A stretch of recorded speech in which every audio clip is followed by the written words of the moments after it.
नमस्कार दोस्तों, this is C Ashwini Rastogi. So now I come up tax planning. जी हाँ दोस्तों, टैक्स प्लानिंग अलाउड है और टैक्स इवेजन अलाउड नहीं है। टैक्स प्लानिंग हम with in corner of law भी कर सकते हैं। आप पे अगर 30% टैक्स एप्लीकेबल नहीं होता तो आप क्यों पे करते हैं? तो पहले हम जी हाँ दोस्तों समझते हैं टैक्स रेट है क्या कंपनी पे। ऐसी हम फर्म एलएलपी पे समझेंगे। अगर आप मैन्युफैक्चरिंग कंपनी है या अदर देन मैन्युफैक्चरिंग है तो आपको 10 IC 10 ID फॉर्म फाइल करके टैक्स रेट में छूट मिल सकती है। जी हाँ दोस्तों, 3 सेक्शन है, 115 BA, BA, बी और BAA। तो इसमें अगर आप मैन्युफैक्चरिंग है तो BA-B में टैक्स रेट आप पे केवल 17.16%, 15% प्लस सरचार्ज 10% का और 4% का सेस, जो इफेक्टिव टैक्स रेट रहेगा 17.16 का रहेगा।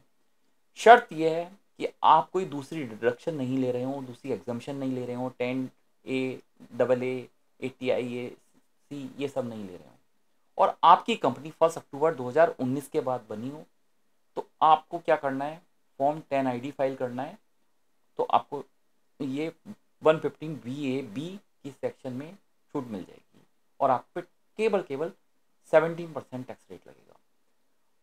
अब जी आपकी कंपनी 1 अक्टूबर 2019 से पहले इनकॉर्पोरेट हुई है, तो आपको टर्नओवर देखनी है कि आपकी फाइनेंशियल ईयर 22-23 में कितनी टर्नओवर थी। लेस देन 400 करोड़ थी तो 25% टैक्स रेट लगना है, मोर देन 400 करोड़ थी तो 30% टैक्स रेट लगना है। तो ये तो बात क्लियर हो गई मैन्युफैक्चरिंग कंपनी के लिए। तो लीजिए साहब, यहाँ नो कर देते हैं। आप अदर देन मैन्युफैक्चरिंग है, दैट मीन्स आप ट्रेडिंग करते हैं, सर्विस करते हैं, या एनबीएफसी कंपनी है, आपकी इंटरेस्ट की इनकम है, तो क्या टैक्स रेट 25% लग सकता है? That means 22% section 115 BAA applicable हो सकता है। हाँ, हो सकता है। आपको कोई दूसरी डिडक्शन नहीं मिलेंगी, एडिशनल डेप्रिसिएशन नहीं मिलेगा, आपके जो ब्रॉड फॉरवर्ड लॉसेज हैं वो सेटअप भी हो जाएंगे और आगे भी कैरी फॉरवर्ड हो जाएंगे, और सेक्शन 115 BAA मिल जाएगा, बशर्ते आप form 10 IC before ITR filing date आप फाइल कर दें। दैट मीन्स टैक्स ऑडिट है तो आप 31 अक्टूबर 2025 तक आप अपना 10 IC फाइल कर दें, और अगर मैन्युफैक्चरिंग के केस में 115 BA भी लेना है तो 10 ID फाइल कर दें। तो टैक्स रेट आपका कितना हो जाएगा, 22% प्लस 10% सरचार्ज और 4% एसोसिएशन सेस। तो हमने यहाँ पर एक बहुत अच्छा कैलकुलेटर बनाया है। आपको यहाँ पर हमारी वेबसाइट का ये लिंक मिल जाएगा, और ये एआई बेस्ड कैलकुलेटर है, और ये सबके फ़ायदे के लिए बनाया है क्योंकि आप समझ सकें इन सेक्शन का इंटरप्ले कैसे हो रहा है। तो यहाँ रुपी इन लैक्स आपको एंटर करना है, इनपुट देना है कि आपका प्रॉफिट कितना है, अब बुक प्रॉफिट कितना है, ब्रॉड फॉरवर्ड लॉसेस हैं या अनअब्जॉर्ब डेप्रिसिएशन है, और एडिशनल डेप्रिसिएशन कुछ आ रहा है, मैट क्रेडिटेड आ रहा है, तो कैसे कैसे टैक्स का होगा। तो लीजिए साहब, हम समझते हैं। ये हमने कैलकुलेट क्लिक किया, तो अगर हम रेगुलर टैक्स रिजीम में पे करते हैं तो इसमें आपको बिजनेस लॉस भी सेटअप मिला, आपका 250 करोड़ का प्रॉफिट था, 50 करोड़ का ड्रॉ फॉरवर्ड बिजनेस लॉस भी सेटअप हो गया, 30 करोड़ का अनअब्जॉर्ब डेप्रिसिएशन भी सेटअप हो गया, और एडिशनल डेप्रिसिएशन भी सेटअप हो गया। तो 250 माइनस 100, 150 CR आपका टैक्सेबल इनकम हो गया, और इस पे नॉर्मल टैक्स रेट जो बनता है या मैट बनता है वो whichever is higher it payable. तो ये आपका टैक्स पे होना है। अब हम इसको कंपेयर कर रहे हैं 115 BAA से, क्या हमारा टैक्स कम हो सकता है? जी हाँ मेरे दोस्तों, आपको केवल जो आपका एडिशनल डेप्रिसिएशन पहले से आ रहा है उसका फेवर नहीं मिलेगा। तो इसमें ब्रॉड फॉरवर्ड लॉसेस का भी एडजस्टमेंट हो जाएगा, अनअब्जॉर्ब डेप्रिसिएशन का भी एडजस्टमेंट हो जाएगा, और अगर कुछ बचते हैं तो वो आगे भी कैरी फॉरवर्ड हो जाएंगे। इस वाले केस में टैक्सेबल इनकम 170 आई, 50 आपका बिजनेस लॉस सेटअप हो गया, 30 आपका अनअब्जॉर्ब डेप्रिसिएशन सेटअप हो गया। मैट एप्लीकेबल नहीं होता सेक्शन 115 BAA में, तो इसका मतलब है आपकी कंपनी कितना भी प्रॉफिट कमाए और उस पर जो भी बुक प्रॉफिट होगा, और आपने अगर सेक्शन 115B ले रखा है तो बुक प्रॉफिट पे मैट पे नहीं करना है। जी हाँ दोस्तों, जैसे रिलायंस 97 तक टैक्स प्लानिंग करता आया, वैसी tax planning at present scenario में भी पॉसिबल है। तो इस वाले सेक्शन में 115B में मैट एप्लीकेबल नहीं होता, बशर्ते आपने 10 IC फॉर्म टाइमली फाइल किया हो। क्या स्विच कर सकते हैं? 115BA में आप ऑलरेडी हैं या आपने 115BAA आपने नहीं अवेल किया, तो फॉर्म 10 IC फाइल करके आप इस स्कीम में आ सकते हैं। तो आप पे टैक्स रेट क्या होगा? 22% प्लस 10% सरचार्ज, 2.2 प्लस 4% सेस, जो सेक्शन 115BAA में टैक्स का इफेक्टिव टैक्स रेट आएगा ETR, वो 25.16% आ जाएगा। तो लीजिए साहब, आपके अनऑब्जर्व जो लॉसेज हैं वो आगे भी कैरी फॉरवर्ड हो गए, क्योंकि मैट लगा ही नहीं, तो मैट का जो हमारा क्रेडिट आ रहा था वो एडजस्ट नहीं हुआ। अब हम सिचुएशन को थोड़ी सी बदलते हैं, मैन्युफैक्चरिंग इंडस्ट्री की तरफ से आते हैं, और हम ये जानते हैं कि हमारी कंपनी 1 अक्टूबर 2019 के बाद इनकॉर्पोरेट हुई है। तो सेक्शन 115BAB की स्कीम में आते हैं, आपको 110ID फॉर्म फाइल करना होगा। अब यहाँ ये रेलेवेंट नहीं है, सेक्शन 115BA भी रेलेवेंट है। आपका 250 CR का प्रॉफिट था, बिजनेस लॉस सेटअप हो गए, अनुसार बिजनेस लॉस तो वैसे होंगे नहीं, नई कंपनी है, और आपकी अगर 1 अक्टूबर के बाद बनी है तो जितना भी नॉर्मल प्रॉफिट आ रहे हैं उस पर सीधे सीधे 17.16%। जी हाँ मेरे दोस्तों, 15% प्लस 10% सरचार्ज 16.5 हो गया, और उस पर 4% सेस मिला के 17.1% के हिसाब से 29 CR का टैक्स देना है। तो आपके जो फॉर्म फाइल होना है 10ID फॉर्म फाइल होना है, और वो डिपार्टमेंट से CPC से प्रोसेस भी हो रहा है। और नॉर्मली मैन्युफैक्चरिंग कंपनी केवल जो सिंगापुर का टैक्स रेट है 17%, इंडिया में रहते हुए से केवल 17% टैक्स फाइलिंग कर रहे हैं। तो इसमें टैक्स ऑडिट में क्या करना है? टैक्स ऑडिट में आपको ये ऑप्शन चेक करना है कि SSC ने 10 IC या 10ID फॉर्म टाइमली सबमिट किया है कि नहीं किया है, in order to give this tax advantage of 115BAB और 115BAA। It's a tax auditor responsibility to check this form is timely filed or not. अगर आपकी सिचुएशन ये बनती है कि आपकी कंपनी 1/10/2019 से पहले इनकॉर्पोरेट हुई है, बट 1 मार्च 2016 के बाद आई है, तो यहाँ पर 115BA सेक्शन 115BA एप्लीकेबल होगा, और नॉर्मल टैक्स रेट लगेगा 25%। अगर आपकी टर्नओवर फाइनेंशियल ईयर 23 एंडेड में 400 CCR से ज़्यादा है तो 30% है। तो ये तो साफ बात हुई कि किस तरीके से हम टैक्स प्लानिंग कर सकते हैं कंपनी के पॉइंट ऑफ व्यू से। अब लीजिए, अब हम एग्जाम्पल लेते हैं फर्म का। तो मैं आपको बता दूं फर्म में क्या हुआ financial year 24-25 relevant to the assessment year 25-26 में important amendment I section 40 b में। तो आपको जो मैनेजरियल रेमुनरेशन मिलता है, पार्टनर रेमुनरेशन, उसकी रिवाइज कैलकुलेशन हो गई। पहले क्या होता था, 3 लाख पे 90% या 1,50,000 whichever is higher allow होता था। Now for the current assessment year 25-26 जिसका आप रिटर्न आप फाइल कर रहे हैं, तो उसमें वो लिमिट सेक्शन 40B में चेंज कर दी है। फर्स्ट 6 लाख पे 3 लाख और 90% विच एवर इज हायर, और उसके बाद के प्रॉफिट पे 60%। तो सिंपल, अगर 6 लाख रुपए का प्रॉफिट है बुक प्रॉफिट, और उस पर 5,40,000 का रेमुनरेशन वर्कआउट हो गया, तो आपको टैक्सेबल इनकम 60,000 पे केवल 18,000 टैक्स पे करना है। अगर कंपनी फर्म का बुक प्रॉफिट ज़्यादा है और टैक्सेबल इनकम कम आ रही है, तो यहाँ पर अल्टरनेट मिनिमम टैक्स एप्लीकेबल होता है। उस वाले सिनेरियो में 18.5% आपको AMT पे करना है। और जब AMT पे करेंगे तो आप 29CV फॉर्म फाइल करेंगे। सेम वे कंपनी में मैट एप्लीकेबल होता है, तो तो वहां पर भी 29B फाइल करना होता है टैक्स ऑडिटर को, और जितना भी मैट क्रेडिट होता है या AMT क्रेडिट होता है वो कैरी फॉरवर्ड होता है एज पर सेक्शन 115 GA और JB के अकॉर्डिंग। तो यहां पर भी टैक्स प्लानिंग हो रही है फर्म में, LLP में भी टैक्स प्लानिंग हो रही है।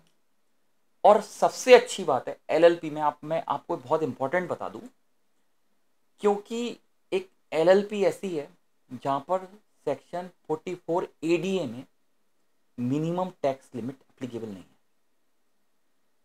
इट मीन्स कि आप एक CA फर्म है या कोई भी प्रोफेशनल है जो स्पेसिफाइड है सेक्शन 44 AA में, और वहां पर आप 50% से कम प्रॉफिट डिस्क्लोज करते हैं, क्योंकि आप LLP हैं, suppose ARJS and associate LLP है, यहां पर 50% से प्रॉफिट कम डिस्क्लोज करने पे भी सेक्शन 44 AB में ऑडिट की रिक्वायरमेंट नहीं है।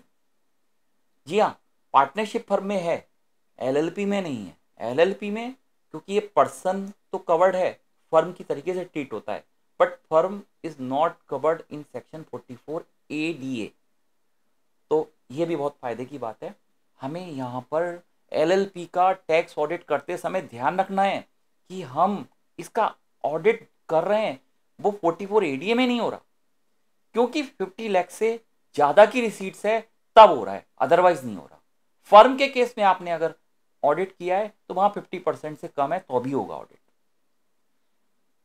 तो मेरे दोस्तों, मैंने एक बहुत और इंपॉर्टेंट पॉइंट पे एनालिसिस करी, पॉइंट नंबर 22, MSME डिसअलाउंसेस। सबके ये पॉइंट है कि MSME की disallowances section 43 capital B clause H के अकॉर्डिंग कैसे होनी है। तो इसके लिए हमने AI का एक टैक्स कैलकुलेटर अपनी वेबसाइट पे बनाया है। जी हाँ दोस्तों, ये दोनों लिंक मैं अपनी वेबसाइट के इस डिस्क्रिप्शन वीडियो में दे दूंगा। आप अपनी किसी का भी सपोज XYZ का आप ऑडिट करने जा रहे हैं, तो आपको ऑडिट कैसे करना है।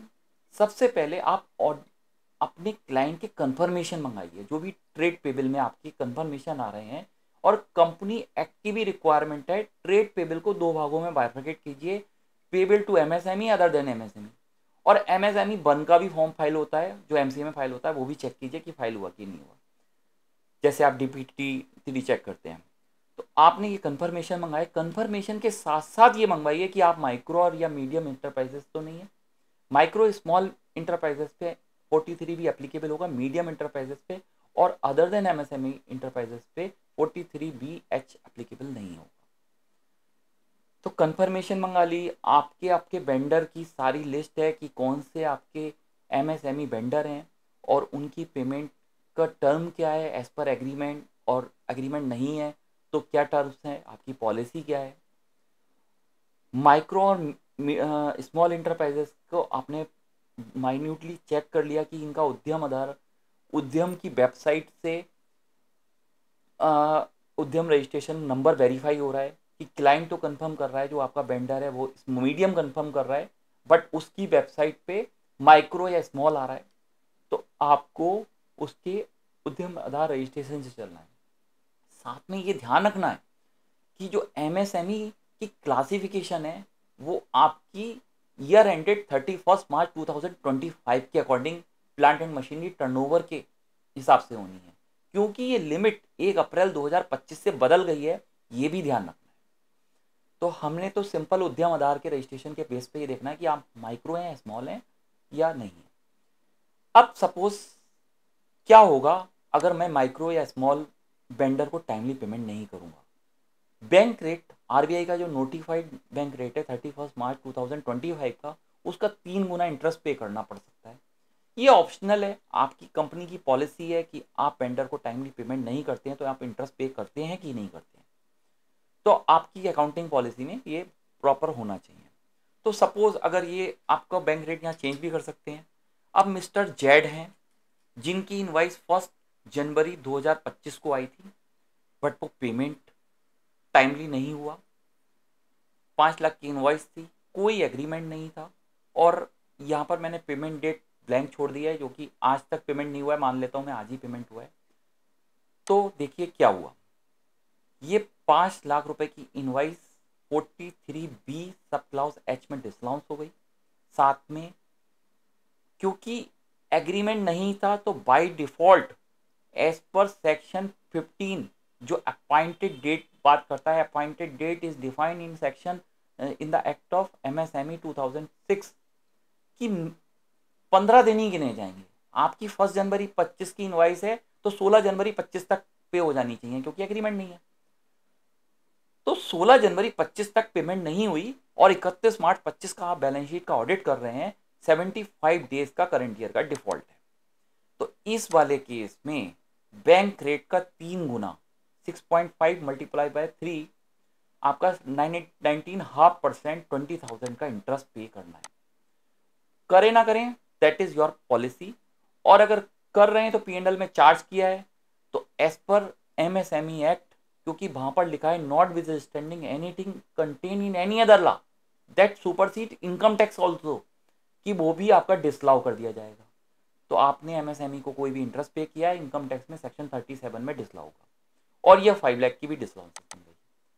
अगर क्या होता कि मेरा दूसरा वेंडर होता, आप यहाँ एड रो मैन्युअली कर सकते हैं, बाई वेंडर है मेरा और उसकी भी 1 जनवरी 2025 की इनवाइस थी, 4 लाख की इनवाइस थी,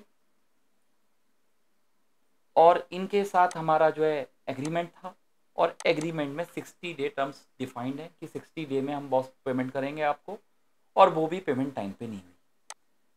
तो यहाँ पर क्योंकि टर्म 45 डेज से एक्सीड करता है तो हम कैपिंग रखेंगे 45 डेज का। 1 जनवरी 2025 की इनवाइस आपकी 15 मार्च 2025 तक पे हो जानी चाहिए थी। इसमें 45 days for the financial year 24-25 का डिले हुआ है और टाइमली पे नहीं हुई, तो 43B का डिसलाउंसेस बनता है, साथ में इंटरेस्ट का भी डिसलाउंसेस बनता है अगर आपने पे करा है या प्रोविजन किया। अब लीजिए साहब एक और एग्जांपल लेते हैं। ये सबको कंफ्यूजन है कि कुछ तो होना चाहिए ना प्रोफेशनल के लिए, कि कोई तो ऐसा एक चार्टर्ड अकाउंटेंट आना चाहिए जिसको इस बात की नॉलेज है और उन्हें प्रैक्टिकली देखा है। तो हम क्या है, हम डिफरेंट डिफरेंट सिनेरियो में ऑडिट कर रहे हैं और हमें जो सामने आ रही है प्रॉब्लम हम बता रहे हैं आपको। एक ये मिस्टर एक्स हैं, उनका भी 30 मान लो 3 लाख का इनवाइस है, 1 जनवरी तक पे नहीं हुआ, उनका एग्रीमेंट भी है, एग्रीमेंट में 30 डेज डिफाइंड है और वो भी पे नहीं हुआ। क्योंकि यहाँ मैंने एग्रीमेंट का टर्म 30 डेज लिखा है, 45 डेज से कम रखा है, तो ये इनवाइस 1 जनवरी का 31 जनवरी 2025 तक पे हो जाना चाहिए था, नहीं हुआ, 43B की डिसलाउंसेस होगी। तो लीजिए साहब सबकी पेमेंट नहीं करी, अब ये भी देख लेते हैं किसी की पेमेंट करी भी तो होगी बॉस ने। मान लो ए है, उसकी 1 जनवरी 2025 की इनवाइस है और 2 लाख रुपए की इनवाइस है, और सपोज एग्रीमेंट नहीं है, वो भी बात मान लेते हैं, 1 अप्रैल 2025 में पे कर दी भाई। तो इस वाले सिनेरियो में आप देखिए करंट ईयर में पे नहीं हुई है, सेक्शन 43B क्यों है, क्योंकि यहां पर एक्चुअल पेमेंट बेसिस पे अलाउ होती है, एक्यूरल बेसिस पे अलाउ नहीं होती है, क्योंकि आपने पेमेंट करी है after the end of the financial year 1 अप्रैल 2025 को, तो इस वाले फाइनेंशियल ईयर में अलाउ नहीं होगी, नेक्स्ट फाइनेंशियल ईयर में 25-26 में अलाउ होगी। तो ये भी अलाउ नहीं हुई। तो देखिए आप एज ए ऑडिटर कितना रिस्क कैरी कर रहे हैं। आपको क्लाइंट कह देता है कि नहीं साहब ये माइक्रो नहीं है, मीडियम है, या जो है ये तो MSME में कवर ही नहीं है, आप सारे अपने जितने भी क्रेडिटर हैं, ट्रेड पेबल हैं, सब अदर देन MSME में रिपोर्ट करके आए जा रहे हैं, और आपने कंफर्मेशन भी नहीं मंगाए, और उनकी पेमेंट भी टाइमली नहीं होती, या वो उसको बाईपास कर देते हैं कि 3-3 महीने के चेक देके बाईपास कर देते हैं। मगर आप तो ऑडिट बैलेंस शीट आज साइन कर रहे हैं ना, आप तो 30 जून 2025। देखिए इसमें क्या है कि 1 लाख की इनवॉइस थी, 1 जनवरी 25 की थी, 16 जनवरी 25 तक पे हो जानी चाहिए थी, मगर डिले करी, मगर 31 मार्च 2025 तक कर दी, तो डिसलाउंसेस नहीं हो। तो माय डियर फ्रेंड्स, ये मैंने टैक्स ऑडिट के बहुत ऐसे पॉइंट्स हैं जो मैंने आइडेंटिफाई करे हैं। आपको टैक्स ऑडिट करते समय इन सब बातों का ध्यान रखना है, और इन सॉफ्टवेयर्स को जो मैं बना रहा हूँ रोज़ाना, इनको डेवलप कर रहा हूँ, वो आप इन सॉफ्टवेयर को यूज़ कर सकते हैं। मैंने इसका यूआरएल इस वाली वीडियो के लिंक में दिया है, जो सभी प्रोफेशनल के हित में होगा। और हमें अब की बार टैक्स ऑडिट ऐसे फाइल करना है कि उसमें कोई मिस्टेक्स नहीं है। कोई भी आपकी प्रोफेशनल क्वेरी है, आप फ्रीली मेरे पास व्हाट्सएप या किसी भी मेल के माध्यम से कंसल्ट कर सकते हैं। और प्रोफेशनल के लिए मैं कभी भी कुछ नहीं, हर समय उपलब्ध रहता हूँ। धन्यवाद मेरे दोस्तों।